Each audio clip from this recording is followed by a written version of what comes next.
Meu nome é Cláudia, eu tenho 34 anos, eu atualmente moro em São Bernardo do Campo, mas eu sou originária de Osasco, terra de Oz, yes, né?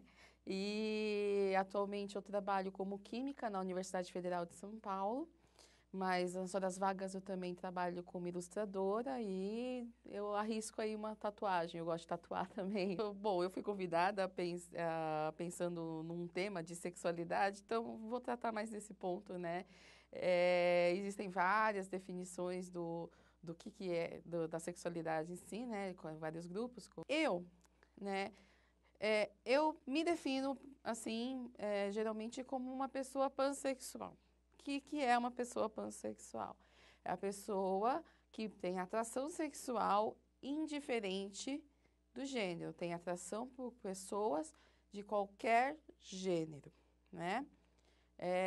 Mas é comum eu dizer que eu sou bissexual também, porque é mais fácil de se dizer bissexual, é mais fácil das outras pessoas entenderem o que é bissexual do que um pansexual. É por preguiça também que eu falo, né? Porque dá muito trabalho ficar explicando. Infelizmente, não dá para definir facilmente o que é bissexual. Porque, na verdade, bissexualidade é um termo guarda-chuva, que é um termo que envolve outras coisas. Ele cobre todo um conjunto de coisas, mas tentando resumir, tentando simplificar, a bissexualidade é a pessoa que sente atração por dois gêneros diferentes, né? Dois, né? A sociedade, ela é binária, ela pensa mais que só existem dois gêneros, embora existam outros. Então, o bissexual pode estar se dizendo bissexual pela falta de uma definição melhor, e na verdade ela é pan.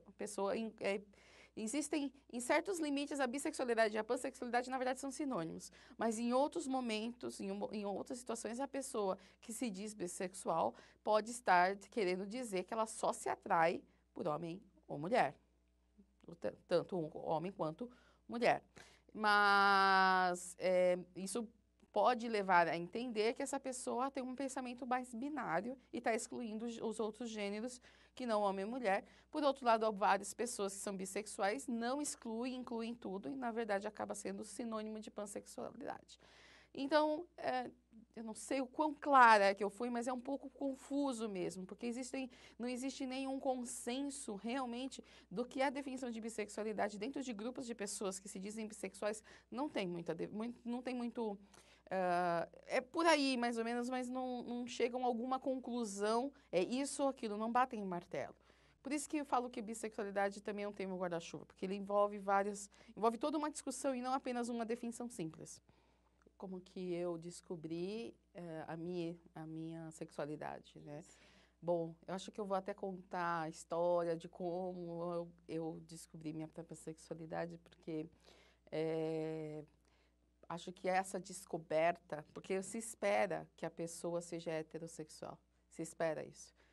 A gente chama de heteronormatividade. Você diz que o normal é ser hétero e o restante não. Então, a história de como as pessoas se descobrem não hétero, não dentro da norma, é sempre uma história importante na vida da pessoa. Porque uma pessoa que é hétero, ela não tem uma coisa, eu me descobri hétero, não tem muito disso. Saí do armário, eu sou hétero. Não tem isso. Porque é o que se espera. Se faz brincadeiras com as crianças, tipo, você vê um menininho, uma menininha, você fala, estão namorando. Criança de 5 anos, você está falando que está namorando, mas não faz nem sentido falar isso. Porque você espera isso. Mas você vê duas meninas brincando, estão brincando. Você não tem essa brincadeira com as crianças. Então, quando eu tinha mais ou menos, eu tinha 12 anos, eu tive uma amiga que enfim, a gente teve nossa experiência, né?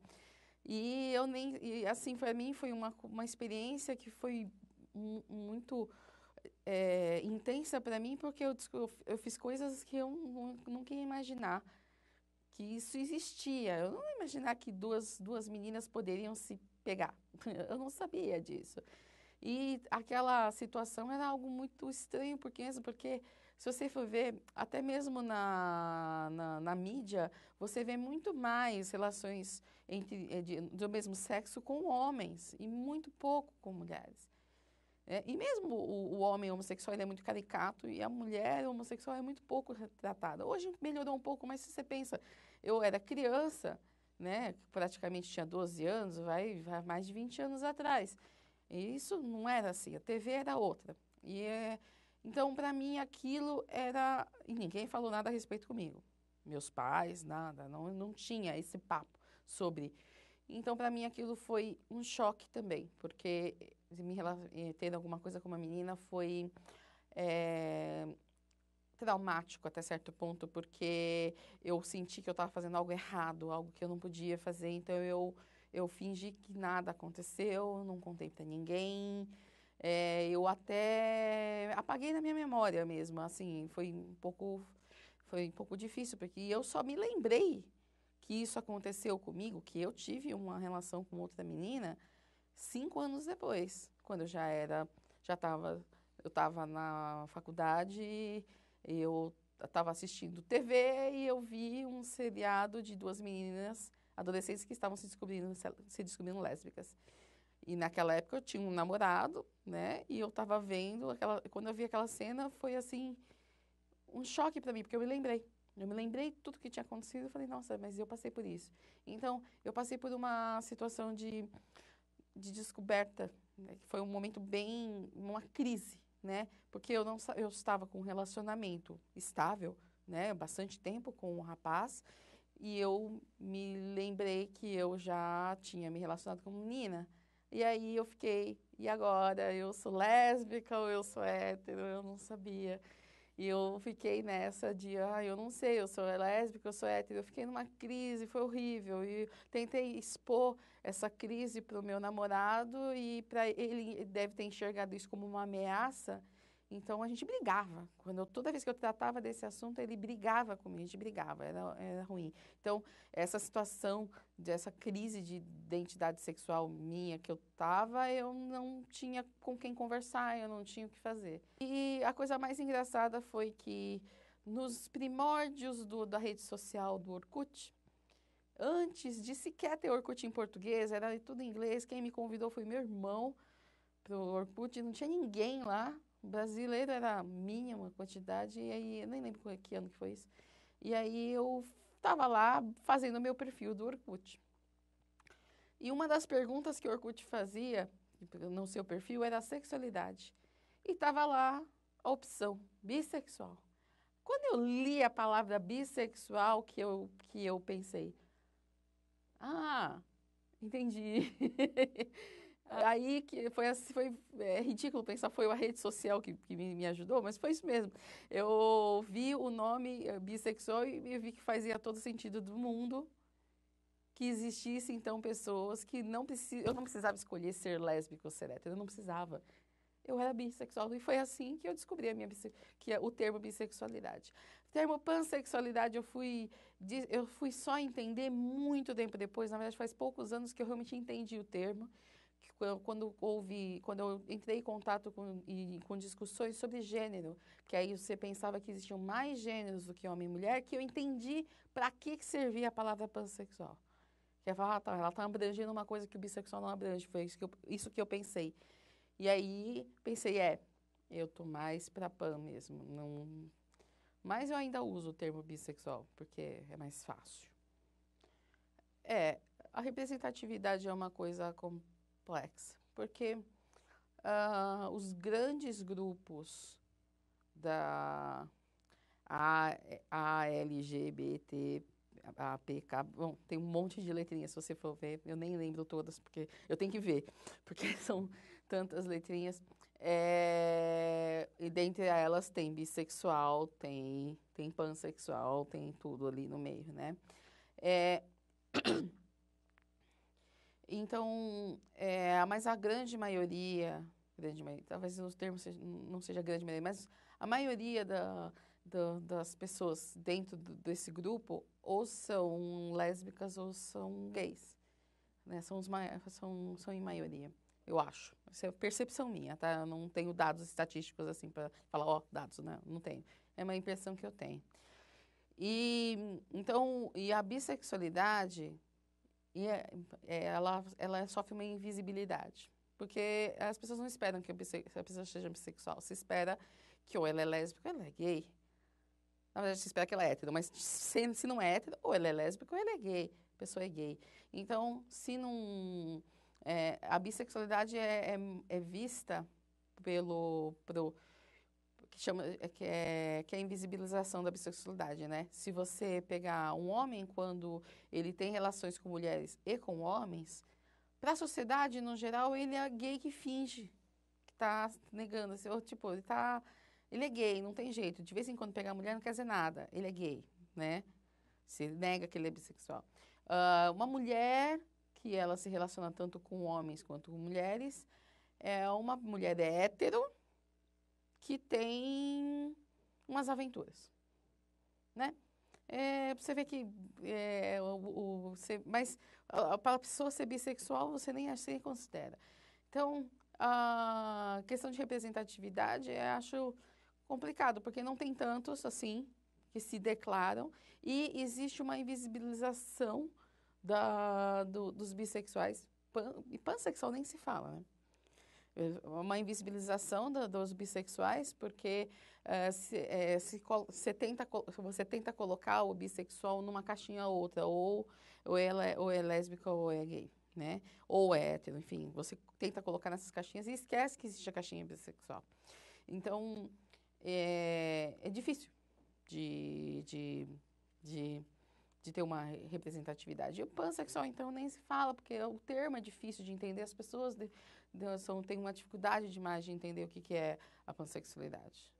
Qual a diferença entre bissexualidade e pansexualidade?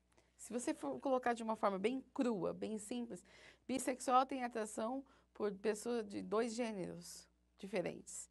Pansexual são todos. Pan quer dizer todos, né? Mas qual é o problema? O problema é que o bissexual, a palavra bissexual, apesar de significar dois, ela engloba, na verdade, mais conceitos além da sua própria palavra. Isso pode englobar pessoas que se dizem bissexuais, porém, elas têm atração tanto por homem, quanto por mulher, quanto para qualquer coisa qualquer coisa misturado entre eles, né? Isso envolve praticamente todas as pessoas. Então, eu falei, a bissexualidade pode ser um sinônimo de pansexualidade, enquanto, dependendo, a bissexualidade não é sinônimo de pansexualidade, por isso que eu falei, o termo bissexual, ele engloba até uma certa discussão, certos grupos de pessoas, e está mais ligado à identidade da pessoa com a coisa, do que realmente eu conseguir definir aquilo. Tem algumas definições, mas é um pouco difícil de realmente bater o martelo na definição. Bom, lá atrás, quando eu tive a minha experiência com a minha amiga, eu tive um sentimento de algo errado, porque vou tentar explicar um pouco sobre como eu sou. Tem uma característica minha, eu sou uma pessoa que gosta muito de padrões, gosta muito de modelos de perfeição. É isso aqui que é certo, isso aqui que é o certo, isso aqui que é o errado. Assim, a minha cabeça sempre foi muito preto e branco, muito 1 e 0, muito nesse aspecto, né? Então, para mim, a realidade era de um jeito. Quando eu passei pela experiência de me envolver com uma menina, aquilo estava fora do que era o padrão de certo e errado, de padrão de realidade para mim. Então, tudo que estava acontecendo era fora do meu padrão de realidade, aquilo não era irreal mesmo. Então, era errado porque não era real também, né? Estava fora do que pode e o que não pode, né? Então, aquilo gerou aquele trauma, aquele pensamento, aquele esquecimento do que tinha acontecido. E quando eu me lembrei, mas assim, aí o processo para mim foi um processo de eu não queria usar o termo, mas eu tive que me desconstruir desconstruir a minha ideia de realidade e reconstruir, ampliando um pouco mais, incluindo isso como uma possibilidade, especialmente quando eu vi que eu não era a única, quando você vê que existe com várias pessoas no mundo que faziam a mesma coisa, que se relacionavam com mulheres, que se relacionavam com mulheres. Então, eu reconstruí o meu padrão de realidade. esse processo de reconstrução, ele é sempre doloroso, porque envolve você estar errado. Você está errado, você está pensando errado. Aí você tem que assumir para si mesmo que eu estou pensando errado, eu tenho que mudar a minha forma de pensar, e aí você tem que se treinar a pensar de outra forma, e isso é muito difícil. Foi um processo bem longo, eu não consigo, talvez eu não consiga explicar todos os processos envolvidos, mas eu posso dizer que não foi fácil. E hoje, me lembrar daquela época, na verdade, eu lembro com muito carinho, né, o que aconteceu. Eu sei que o que aconteceu depois, de eu ficar com medo, de eu ficar escondendo, de eu esquecer o que aconteceu para depois lembrar, porque eu estava me sentindo muito culpada, é um pouco triste pensar que isso aconteceu comigo, que eu precisei me esconder, eu até tive que esquecer uma coisa que aconteceu, que foi tão legal, mas uma coisa que aconteceu, também porque era muito nova, né? Mas, então eu lembro com carinho, mas eu acho que para eu chegar nesse ponto eu tive que passar por vários processos. Eu não vou dizer que eu não me lembro, eu lembro do que foi sentir aquela culpa, aquele medo, aquela situação de, nossa, eu estou fazendo algo muito errado. E não posso, e realmente, assim, vai acabar virando consultório psicológico aqui, né? Mas eu realmente. Não é um negativo, né? Eu disse isso no ponto positivo, porque eu tenho que assumir que existem certos sentimentos que acontecem mesmo em certos momentos. Embora eles não sejam dominantes, sentimentos dominantes, eles estão ali e influenciam. Sentimento de culpa, porque a sociedade não acha que é errado mulher com mulher, né? Acha que é errado. Então, às vezes bate, assim, um sentimento meio de eu estou indo contra a sociedade, eu estou indo contra as coisas. Mas é uma coisinha ali, uma pontinha ali no fundo, que eu sei que existe, eu entendo que existe, né? Mas aquela culpa que eu senti no momento de, nossa, isso é errado, não, eu não tenho mais. Tentar responder a sua pergunta não é tão fácil. Porque eu tenho que parar para pensar, porque eu acho que é muito difícil de responder uma pergunta dessas. Porque eu teria que pensar como seria a minha vida se eu fosse hétero, né? Assim, do tipo, se eu fosse hétero, e como seria a minha vida, e minha vida hoje tentar comparar, talvez seja isso, né? Eu não sei. Eu acho que eu não sei realmente dizer o quanto que isso influencia. Eu posso ter teorias, porque eu não sei, eu não sei como seria a minha vida ser, né? Então, mas eu não vejo uma influência, por exemplo, na minha relação com o meu marido, né? Eu não vejo uma relação disso em o que a minha sexualidade influencia no meu filho, né? Embora o fato de eu ter uma sexualidade outra, não normativa, significa que eu tive que para eu me entender, eu tive que construir tudo isso, eu tive que ampliar muito a minha visão sobre isso. Então, eu creio que eu seja muito mais tolerante do que a média, pensando, né, sobre a sexualidade que, por exemplo, o meu filho possa vir a ter. Ele é muito pequeno ainda, né, para ele apresentar qualquer sexualidade, só tem 4 anos. Mas lá no futuro, talvez, qual a sexualidade que ele pode ter? Qualquer uma, né? E eu acho que eu sou mais tolerante, então isso sim, acho que influencia em como que eu vou criar meu filho. Eu me vejo como uma pessoa mais tolerante que a média, né? Mas a minha preferência diretamente, assim, essa influência direta, não influencia. Como que eu crio meu filho, não influencia como que eu me relaciono com o Cláudio, né? Quanto a trabalho, eu não trabalho com isso, sexualidade, né? Mas existe sim, aí quando você sai do campo muito íntimo e amplia, vamos lá, e amplia para a sociedade, aí começa a ter algumas influências, né? Porque existem preconceitos sobre a sexualidade das pessoas, então existem certos conceitos que as pessoas têm de você pela sua sexualidade. Como, por exemplo, uma pessoa, uma mulher que é lésbica, existe todo um estereótipo sobre o que é a mulher lésbica. Se espera da mulher lésbica ser, sei lá, do tipo caminhoneira forte e falar grosso, falar palavrão, assim, se espera. Assim como o estereótipo do homem gay, ele vai falar desse jeito e adorar moda, enfim, se espera isso, porque existe o estereótipo da pessoa, e assim, qual é o estereótipo da pessoa bissexual? Como ele é um pouco invisível, não tem tanto. Então, eu não percebo tanto, mas existem sim alguns preconceitos e opressões que a pessoa bissexual sofre, especialmente a mulher. Que a mulher sofre muito o slut shaming, né? Slut shaming é você é do inglês, slut quer dizer vagabunda, vadia, e shaming de vergonha, envergonhar a pessoa. Então seria ofender a pessoa no aspecto da sua sexualidade, né? Do tipo, quando uma pessoa fica brava com uma mulher e chama ela de vagabunda, chama de puta, isso é slut shaming. Uma pessoa tá, por ela ter saído com um cara hoje, saído com outro cara semana que vem, nossa, essa daí dá para um monte, é vagabunda. Isso é slut shaming. Então, a mulher bissexual sofre mais.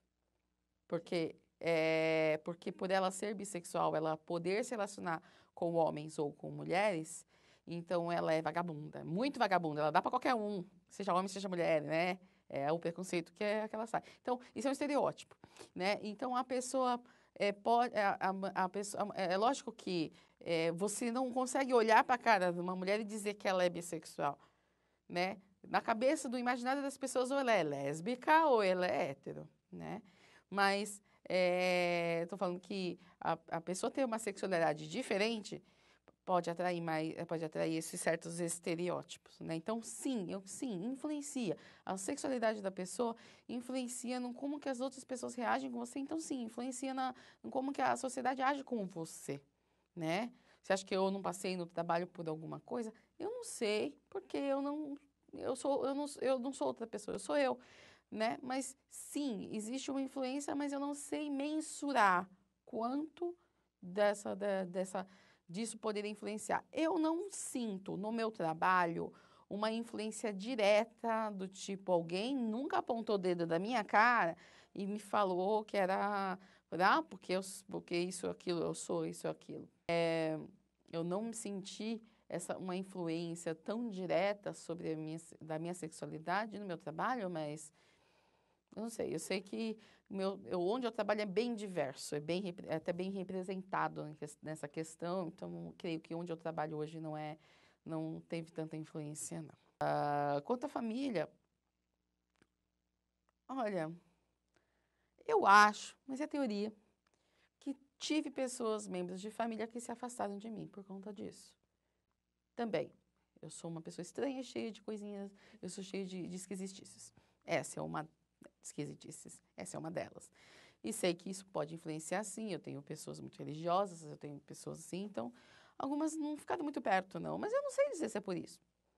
Eu acho que sim, que influenciou. Mas eu não saí perguntando, não. Se a pessoa que não quis se afastar, se afastou porque quis, né? É um pouco solitário até, mas tem outra influência também, que na verdade eu tinha até pensado em falar para vocês no começo, assim, da minha fala a respeito da influência, mas acho que é bom deixar ela, assim, quando uma pessoa tem uma sexualidade diferente, ou qualquer coisa, mas geralmente, ou a sexualidade ou questão de gênero, assim, numa entrevista, ou em alguma situação, as pessoas parecem só se interessar pela influência disso na vida dela. Quer dizer, na verdade, as pessoas começam a achar que a vida dela é aquilo, que ela não é uma pessoa com várias coisas na vida. Se você pega uma pessoa mais padrãozinho, hétero, homem, cis, hétero, enfim, ele vai perguntar sobre coisas filosóficas, questões profundas da vida, e fala da infância, blá, blá, blá. Mas a pessoa ser trans, por exemplo, das primeiras perguntas que você faz é: ai, como que é ser uma pessoa trans nesse meio? Aí acho que a resposta é: como é ser hétero e você tá aí, né?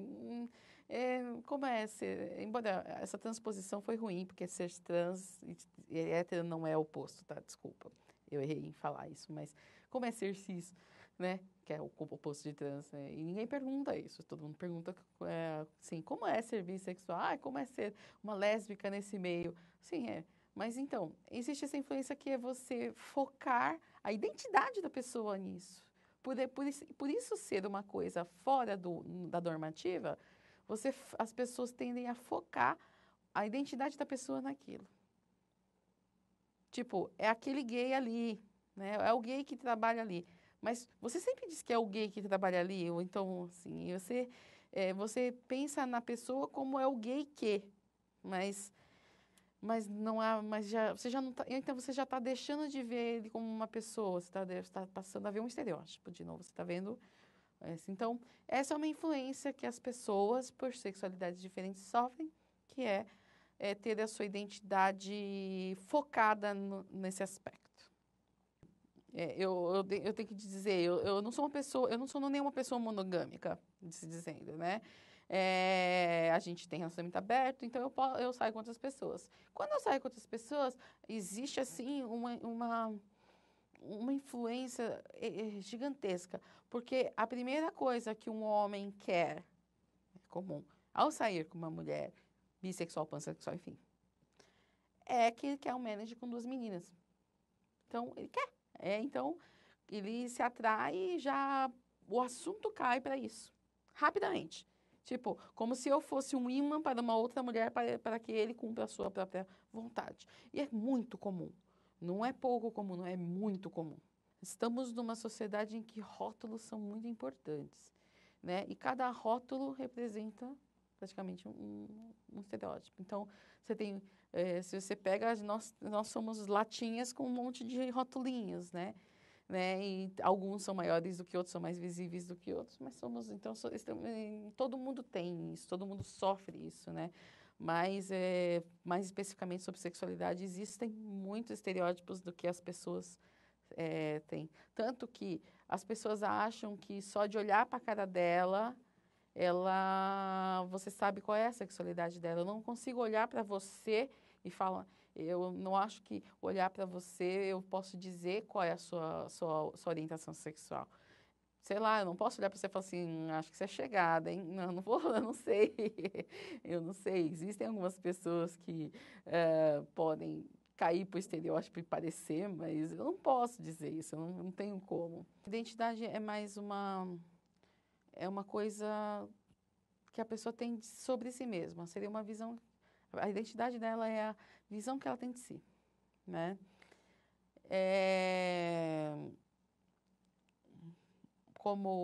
Então, por exemplo, gênero é uma das coisas. Por isso que, quando se fala em gênero, a gente fala em identidade de gênero. É como que ela se vê. O que ela é? Ela é um homem? É uma mulher? É andrógeno? É o quê? Agênero ou qualquer outro gênero, né? Isso é identidade. E a sexualidade não é não costuma ser uma identidade, porque é a preferência sexual da pessoa, mas acaba virando parte da sua identidade também, porque a sexualidade não é apenas só a sua preferência, mas envolve toda uma cultura, envolve envolve os estereótipos, né? O que se espera e acaba também influenciando. Eu diria que sim, faz parte da identidade da pessoa, a sua própria sexualidade. Representatividade, eu não sei definir muito bem, acho que é o quanto que a pessoa, quando a pessoa se sente representada, quer dizer que ela vê outros exemplos de coisas que ela consegue se identificar, que ela consegue ter uma empatia com aquilo e falar, nossa, isso sou eu, né? Então, isso é representação. É quando acho que você consegue projetar sua identidade para fora em outra coisa. Local de fala é quando... porque quando você trata de opressão, uma opressão que um grupo de minoria sofre, você não... uma pessoa, o que a pessoa, qual a identidade dela, ou o que quer que seja, ela fala, tipo, influencia no quanto que ela pode falar sobre um certo assunto, assim, como posso dizer, para se falar de uma opressão que que gays sofrem, uma pessoa que não é gay, ela pode ter uma opinião melhor que for, mas se ela não pode falar sobre a opressão que o gay sofre se ela não sabe o que é. E também porque você está tomando, acho que a maior questão não é a capacidade de empatia que a pessoa possa ter, mas sim o protagonismo. Quer dizer, porque se você quer que as pessoas, se os gays, é um exemplo, tá? Lutem para sair dessa opressão, quem tem que fazer isso e tomar o protagonismo disso são eles mesmos. Assim como quando a gente fala de questões raciais, quem tem que falar por negros são negros. Porque eles que têm que tomar. Claro que nós que somos pessoas, eu que sou pessoa branca e outras pessoas que são brancas, têm que escutar, etc. Mas quem tem que falar são eles. E assim, o local de fala está ligado a isso, a você tomar o protagonismo do outro, né? Se você está numa situação que, que, que a pessoa... aliás, a mulher sofre muito um tipo de opressão, se não talvez você tenha escutado o termo, que é chamado mansplaining. Mansplaining ou homem explicar, né? Também uma opressão que envolve a questão de local de fala. Quando a mulher está falando alguma coisa, muitas vezes o homem toma a voz dela e fala. Cobre, interrompe. Lógico que o mansplaining é mais amplo do que isso, mas tomar local de fala é uma das coisas que o mansplaining faz. Estava no meio de uma conversa e veio. E é um homem, né? Desculpa, mas é comum demais. Um homem veio falar sobre bissexualidade, falar sobre como que a mulher bissexual se sente sobre algum assunto. E não fazia o menor sentido, porque era um cara hétero falando, sabe? O que ele está falando? O que é isso? E a gente tentava interromper, eu não estava sozinha, né? Mas não é assim, não. E ele fazia questão de se achar especialista em como uma mulher bissexual se sente, sendo que tinha um monte de mulheres bissexuais falando para ele que não era daquele jeito. Mas sim, já senti nessa situação. Sabe o que é pior? O homem foi mais escutado. Tem um seriado que é de ficção científica, bem antigo, de 1990, alguma coisa, que não é tão antigo, né? 20 anos, é antigo. Tem algumas seres que fazem perguntas para você que são impossíveis de responder. Tipo, são muito difíceis de responder. Uma delas é, quem é você? Outra pergunta era, o que você quer? São as duas perguntas principais, assim, que são perguntas que são muito difíceis de responder e você acabou de me fazer ela. Quem é você, Cláudia? Né? Qual é a sua identidade, Cláudia? Bom, meu RG, né? Não, deixa quieto. A minha identidade, eu digo que existem coisas que me compõem a Cláudia, né? Eu realmente não sei explicar, porque o que eu chamo de eu é uma coisa meio a vozinha da minha cabeça, né? Mas o que faz? Parece que eu gosto de uma frase que diz que nós somos histórias, né? E nós somos compostos de histórias. Então, muito do que eu sou são as minhas histórias. Eu contei parte delas aqui, né, para vocês, né? Mas pensando agora, assim, vamos falar, o que eu sou? Eu sou química, mas isso é da minha identidade? Parte, ela me compõe. A Cláudia, de 34 anos agora, né? Daqui a pouquinho, 35. Assim, a pessoa que se identifica como pansexual, que é mãe, que tem relacionamento assim, o assado, ou que gosta de arte, porque eu adoro arte, que conta piadas imbecis o tempo todo. Eu também faço isso, né? E tem um pensamento muito racional quase o tempo todo. Tenho. Minha psicóloga disse, eu acho que você é a pessoa mais racional que eu conheci em toda a minha vida. Mano, então devo ser mesmo, né? Eu tenho, então, acho muito difícil de responder essa sua pergunta. O que compõe a Cláudia? Olha, um monte de coisas. Eu gosto de arte, eu gosto de tatuagem, apesar de só ter uma, mas eu gosto de tatuar os outros. Eu gosto de desenhar, eu gosto de química, eu gosto de fazer piadas infames. Eu também gosto de pessoas, apesar de não gostar de pessoas por um lado, mas eu gosto de pessoas até. Então, eu acho muito difícil de responder a sua pergunta. Quem é você, Cláudia, né? Eu não sei. Eu gostaria, sim, porque a gente falou muito de sexualidade, mas se falou pouco de gênero. Quer dizer, eu falei sobre algumas coisas de gênero, mas sobre o que é o gênero, né? Então, eu vou tentar ser rápida, porque eu gosto de fazer essa explicação.